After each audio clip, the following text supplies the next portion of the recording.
We are back with NFL Week 12. Let's talk some more pigskin. What's going on, everyone? Welcome back in to another episode for Just a Bet Outside. I am your host, Steven.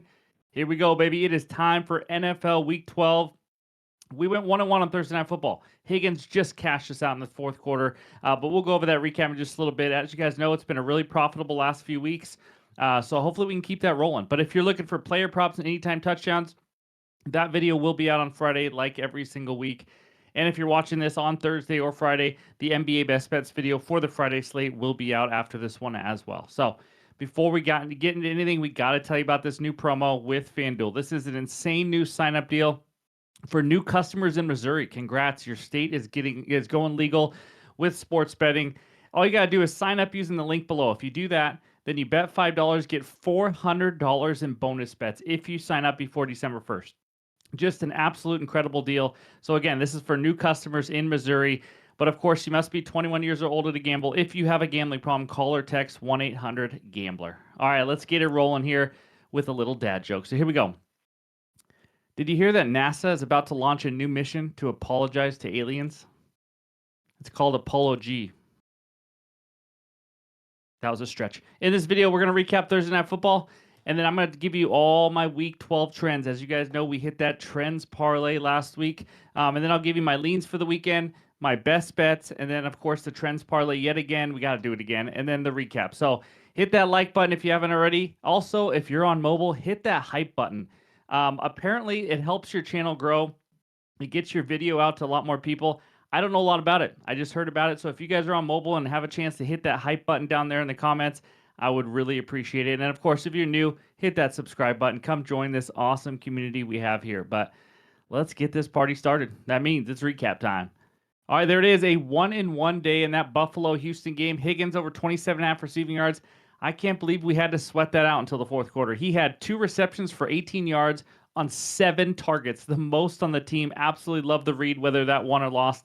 But of course, Higgins got the job done in the fourth quarter. We cashed that one. Cook under 75.5 rush yards. That was cooked after his 45-yard run early in the game. It was over after that. So again, bad read there. I was so close to taking Allen under passing yards. Other unders that would have hit that I was also thinking about. But either way, 1-1 day. We'll take it on primetime. I think we hit like 4 or 5 in a row on primetime. Season record now 91-77, up 7.94 units. If you're new to the channel, we do a breakdown of everything on Sunday night every single weekend. So that's what we got for the recap. Now let's talk some trends. All right, like every single week, I have a ton of trends and info for you for Week 12. Let's start out the public. That means 60% of or more of the tickets, that's the public favorite, is only 38-66 against the spread through 11 weeks. That is the worst in 23 years. The public is getting absolutely demolished this year. Public home teams that have 60% or more, 12-25 ATS. 66% more or more of tickets, 8-21 ATS. And if a team is getting 70% or more, these are public home teams, they are 2-12 against the spread. Fading the public is the way to go as of right now. Again, that's not every week or every game, but Panthers have been the most profitable team on the money line this season. Never thought I'd say that out loud, but 74% ROI. We have 3 double-digit favorites this week. Yeah, it's kind of ugly, but those big favorites, 12-1 straight up and 8-5 ATS this year. They are 54-8 straight up and 35-26-1 ATS over the last 3 seasons. NFC West crushing it, 18-7 ATS versus teams outside their division, best since 2016. Kansas City is just the 15th team since 1990 to be 5-5 straight up or worse and still be favored versus a team with a much higher winning percentage, and that is what they are doing against the Colts. I forgot the number, 80% or higher, but in the 11th game or later. How about that stat? Those teams, 14-0 straight up, 12-0-2 against the spread. So that means the teams like the Chiefs, they're favored for a reason, even though they're 500 or worse. Shadur Sanders, he will be the 18th different quarterback to make his first career start in the regular season for Cleveland since 1999. That's bad. Those quarterbacks in that first game, their first start, 0-17 straight up. How about that to be a Cleveland Browns fan? Jared Goff and Dan Campbell, 17-12 straight up, 22-8 against the spread off of a straight up loss together. We talk about this every time after a loss. They've won now and covered in 13 in a row after a loss. Goff is also 24-7 ATS indoors off of a straight-up loss. Goff and Campbell have been a double-digit favorite 4 times. They are 4-0 straight up, 4-0 against the spread. So that's what we got for page 1. Let's check out page 2 now. Dak Prescott, 31-13 ATS versus the NFC East, second most profitable quarterback versus his own division since 2003. The Bears, 7-3 straight up, but they do have the second toughest strength of schedule remaining. Doesn't help you with betting, just want to point that out. Bears have also won 3 straight games by 5 or less points in the last 20 years. Teams that won 3 in a row by 5 or less points, the next game went 12-23-1 against the spread. Not very good. Steelers have now lost 4 in a row straight up and against the spread as an underdog. That's right. This whole Mike Tomlin is great as an underdog thing, it ain't happening no more. But this is the first time since 2011 for the Steelers. Ravens 10-2 straight up against the spread versus versus the Jets in their history. Lamar also 16-11 ATS as a favorite of more than 8 points and 6-1 ATS since the start of 2024. Ravens, like I mentioned, they have turned it up defensively and they have allowed under 20 points now in 5 straight games.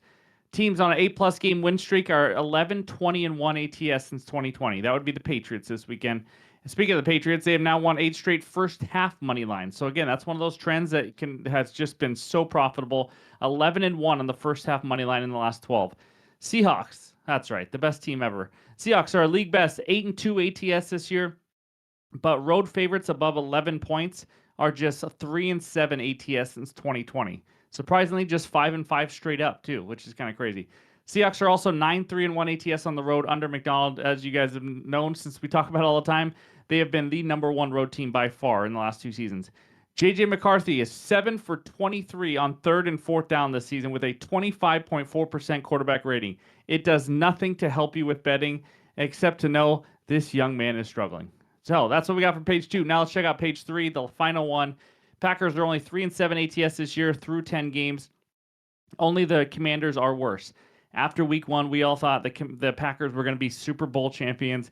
They are not playing like it, that's for sure. But 9 teams have had a bye before facing Mahomes. They are 6-3 ATS. That would be the Indianapolis Colts, obviously. Teams with an 80% or more win percentage coming off a bye in week 10 or later are 36-50-1 ATS since 2002. So it's a trend that actually works the other way against Indy. Cardinals 15-5 ATS in the first and third quarters. So when they start the half, start the game, there's scripted plays, all that kind of stuff. It's worked well. But just 8-12 ATS in the second and fourth quarters. Jags with Trevor Lawrence have lost 5 straight outright after scoring 30 or more points, and they did that last week. Geno Smith 12-20-2 ATS as a favorite in his career has not been pretty. Since 2022, after Cleveland plays a team with a 40% or more win percentage at home and then has to go on the road, they are just 2-9 straight up, 1-11 against the spread, losing 7 in a row, both straight up and against the spread. So when they go on the road after that, again at home, it is just not pretty. Falcons 1-5 straight up, 0-6 ATS in Kirk Cousins' last 6 starts. That's right, Mr. Kirk Uncles and Aunts is actually going to be starting. Saints 1-9 against the first quarter spread. That is the worst in the NFL. If you just fade them every first quarter, you are also making a lot of money. Jalen Hurts and the Eagles. How about just 4-8-1 ATS in road division games? In 5 road games, the Eagles are 4-1 against the first quarter spread. So they have started out pretty strong in the first quarter on the road. And then the final one. Since 2021, Baker Mayfield 2-11 straight up, 4-9 ATS in starts at night in primetime. That's a lot. Take all that in. That's what I got for all the week 12 trends. Now let's talk some leans. All right, I got 3 leans to talk about before we get to those best bets. First one, how about the Patriots team total over 29.5? I mean, let's talk about it. Team total over versus the Bengals, kind of an auto bet at this point, right? Since week 1, every single opponent has scored 27 or more points versus the Cincinnati Bengals. Last 5 opponents, this is wild. 47, 39, 31, 27, and 37 points. The Bears, the Jets, the Steelers, the Packers, and the Lions. Guys, 4 of those 5 offenses, I mean, are pretty much struggling off and on all season long. I just need 30, which seems like a lot. It's not against Cincy. This is about to become one of the worst defenses to ever step on a football field, according to the numbers. Patriots offense scored 30-plus points in 4 of 11 games.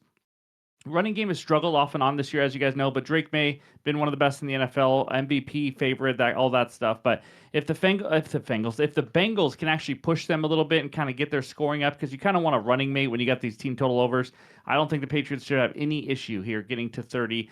I may add it, but right now it's a lean. Saints money line. This is an absolutely disgusting game. I don't recommend watching it. The Falcons season went from promising to an absolute disaster. Penix out for the year. Drake London out, at least for this game. This elite pass defense we talked about, it's starting to show some cracks as well. This may be Raheem Morris's last season as a head coach for this team, but Saints, on the other hand, well, they also suck. So that's why it's a lean. But coming off their bye week to get healthy and regroup, they just beat the Panthers before that bye week 17-7. They're average on third down offensively and defensively, which you like to see at least. You know, they're not just terrible. And then obviously the rookie quarterback, Tyler Shuck, is doing a decent job at taking care of the ball. 2 interceptions last 3 weeks. That's really kind of all you can ask for. To me, it's kind of a coin flip game, but I think the Saints come out more focused, energized. They just had a bye, just won a game. Falcons kind of in a tailspin right now. So I like the spot here. I lean Saints on the money line. The final one, we head to Sunday Night Football. How about the Buccaneers +7? This is a tough one to take, but and I said +7. You can still get that on Bet365, MGM, and ESPN Bet. It's a tad juiced at like -120 as of right now. Obviously, 7 is a huge key number, but it's a tough one. It just feels like a letdown spot a little bit for the Rams. And I'm not saying the Bucs win it or anything, but the Rams coming off a close, hard-fought win, obviously over the division rival Seattle Seahawks to take the lead in the NFC West. The Rams also have won by more than 7 points just one time at home. They beat Houston by 5, Indy by 7. Again, that was because of a dropped ball crossing the goal line, as we talked about all year. Lost to the 49ers by 3, beat the Saints by 24. That's the one time. And then beat the Seahawks last week by 2. So, again, 7 points. That's a lot of points in the NFL to be giving to a pretty good team here. And then the Bucs. Now, Emeka Egbuka, Bucky Irving, questionable to play. Big news to that you want to follow, obviously, especially Egbuka. You need him out there with Mike Evans still out. But they've only lost by 7 twice this year to Buffalo and Detroit. They put up 32 versus the Bills last week. Yes, they lost, gave up like 40. But again, they still put up 32. This is still a good offense. They're getting Vita Vea back. It's a big piece on their D-line. Good run stuffer, all that kind of stuff. So that's going to help this week. So overall, winning by, pretty much 2 scores, not going to be easy, I don't think, in kind of a letdown spot versus Baker Mayfield. You know he likes to keep games close. So I lean the Bucs +7 right now on Sunday Night Football. So that's what I got for my 3 leans for Week 12. Now it is time for the best bets. All right, this first one takes us out to Detroit, Michigan, where the Lions host the New York Gigantes. Lions -10. Total in this one is 50.5. As you guys know, we've been doing this last few weeks. I have a token team total bet. It's my 1-unit play. I got it again. Give me the Lions team total over 30.5. That's right. It is a big number. -115 on FanDuel. This is my 1-unit play here. You know what? We've cashed 2 in a row. Let's do it again. This is a high number, but I'm not that worried, to be honest. Let's talk the Lions first. We talked about it in the trends. They are awesome coming off a loss. Now let's talk what happened after their 3 losses this year. They lost in week 1, getting absolutely dominated by the Packers. Then what they do, score 52 the next week against Chicago. Lost in week 6 and scored 24 against Tampa. Yes, they went under this line. They dealt with some O-line injuries that game, still put up about 400 total yards. Then they lost week 9 to the Minnesota Vikings and scored 44 versus the Commanders the next game. So after a loss, they were averaging 40 points per game. And this team, as you guys know, is just elite at home. Their 2 stud tackles, Penei Sewell and Tyler Decker, both questionable, but it looks like they're going to be good to go. Offense, you love to see this because they're very aggressive. I mean, you know that. They have no issues going for it on 4th down. It's Dan Campbell's special. They love to keep their foot on the gas pedal in the 4th quarter. When you have a team total over, that's what you want to see, that's for sure. But facing the Giants defense, my goodness, are they bad. They have given up the 4th most points in the NFL this year. Teams are just gashing them on the ground, through the air. It does not matter. Now let's talk some recent opponents versus Giants. Packers scored 27. That's a lot for them. Bears scored 24. 49ers scored 34. Their line was 23.5. Eagles 38. Their line was 24.5. The Broncos scored 33. Their line was 24.5. Teams are just flying over their team total lines right now against the Giants. Denver, Philly, San Fran, Green Bay, teams that have struggled off and on this year offensively. And they're still crushing this defense. So let's talk some numbers now for this Giants defense. They've given up the most yards per attempt in the NFL, 13th lowest quarterback pressure rate, just 23 sacks through 11 games. I think we see a heavy dose of Jahmyr Gibbs, David Montgomery here. They could have huge games on the ground, set up play action, all that kind of stuff. Jameson Williams starting to become that deep threat we've finally been waiting. He's been a part of the offense finally. So I really just do not see how the Giants come into Detroit and they're all pissed off and try to stop this offense. They've struggled to stop worse teams all season long. Finally, Jackson Dart looks like he's going to be back. That could only help because they could maybe score some points on the Lions, push them a little bit. Again, another running partner. You kind of want them to keep going. You don't want, 21-0 and a team kind of just slows down. You want it to kind of be high scoring on both sides. So I love this one. 1 unit play. Give me the Lions team total over 30.5 as my first best bet. All right, this next one takes us out to Arrowhead where the Chiefs host the Indianapolis Colts. Chiefs minus 3.5. Total in this one is a big 50.5. I'm going to the total. Give me the under 50.5, minus 112 on DraftKings. This is a half unit play. I don't mind a little extra juice if you can get it at 51. Obviously, a key number. This is probably going against what the public likes, or at least it is as of right now. They think it's going to be a shootout. You got the Patrick Mahomes, this high-powered Colts offense. And you know what? If it's a public favorite, you saw in the trends, that's not a bad thing. So let's talk the Colts. We are starting to see some cracks a little bit with the offense. Defenses are adjusting. It's only been a couple of games, but it does look like Daniel Jones is regressing a little bit. Their number one goal is to run the ball. That helps limit possession. So even if they run the ball, this clock is going to continue to move. Daniel Jones has been better at home and indoors. He is neither in this one. They don't want to put the ball in his hands over and over. They've scored a lot of points this season, the Colts. I get that. Last 5 games, they are averaging 31.6 points per game. But again, they're against the Titans, the Arizona Cardinals, who are bottom 3 defense right now. Atlanta Falcons, Tennessee Titans again, and the Steelers. I mean, not one of those is even an average defense right now. Maybe the Falcons, but this is a much tougher matchup. Defensively, this Colts team is getting back their number one cornerback in Charvarius Ward. Defending the pass has been their weakness. So I think getting him back is going to be a huge help. They did lose DeForest Buckner, not ideal, obviously, but their run defense has been a top 10 unit this season. Now let's talk about the Chiefs, though. Offensively, this is a team that can have some very long drives as well, and I can see both teams doing that, running the ball, controlling the clock, and you know what? Even if they end with a score in that position, you're taking up, a half a quarter, and it's hard to go over a total of 50.5 when you're doing that, but inconsistent O-line this season. They've scored 21 and 19 the last 2 weeks. Obviously with some struggles on the O-line as well, but Worthy and Pacheco are questionable. I do kind of expect them to play, but the Chiefs defense, here is a fun fact for you. The Chiefs have given up the fewest points per game at home in the entire NFL. This is the number one home defense, 12.8 points per game. Starting to look really good again. The key here will be stopping Jonathan Taylor. You do that, and this Colts offense will struggle. We saw it in the Colts-Steelers game, and I think they have the ability to do that. They held R.J. Harvey to 30 rush yards on 11 carries. James Cook did well against them. He's obviously a stud. We just saw on Thursday Night Football. Held JCM to 25 yards on 9 carries. This Chiefs team is desperate, guys. This is a 5-5 team fighting for their playoff lives, and they have not done that much lately. I think the defense comes to play in this one. And then some final numbers. Chiefs are actually under this line in 8 of 10 games this year. So, I mean, going under 50.5 is just normal for this team right now. Colts are under this line in half of their road games. I see this game being kind of like a 24-20 type of game. So give me the under 50.5 as my second best bet. All right, this third one takes us out to the desert where the Cardinals host the Jacksonville Jaguars. Jags minus 3. Total in this one is 47.5. My best bet here, it's another total. Give me the over 47.5 for a half unit, minus 105 on FanDuel. This game is ugly as well. Let's first start with the Jags. No one is talking about it, but this Jags defense is absolutely elite at home and disgusting on the road. It's just like the Cleveland Browns. At home, this defense giving up 14.8 points per game, number 3 in the NFL. When they go on the road, which is where they are here, how about giving up 30.4 points per game? That is the third worst in the NFL. So in their road games, gave up 29 to the Texans. That usually takes the Texans like 3 weeks to score. Gave up 29. Actually, they just scored 23 tonight, but gave up 29 to the Raiders. They averaged 15.5 points per game.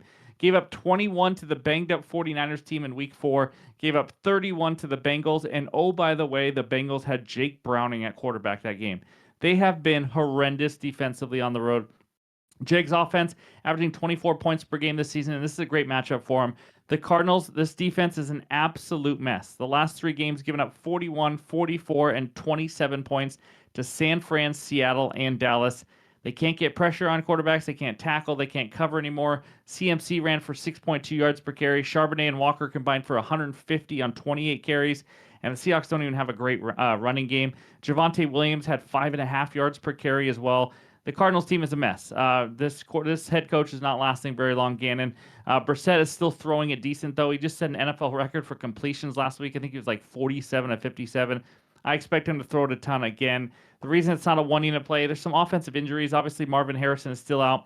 Brian Thomas and Travis Etienne for the Jags is questionable. And the Jags are also banged up on the offensive line, so I want to see where that shakes out as well. But overall, this is a fate of these two defenses, especially the Jags on the road.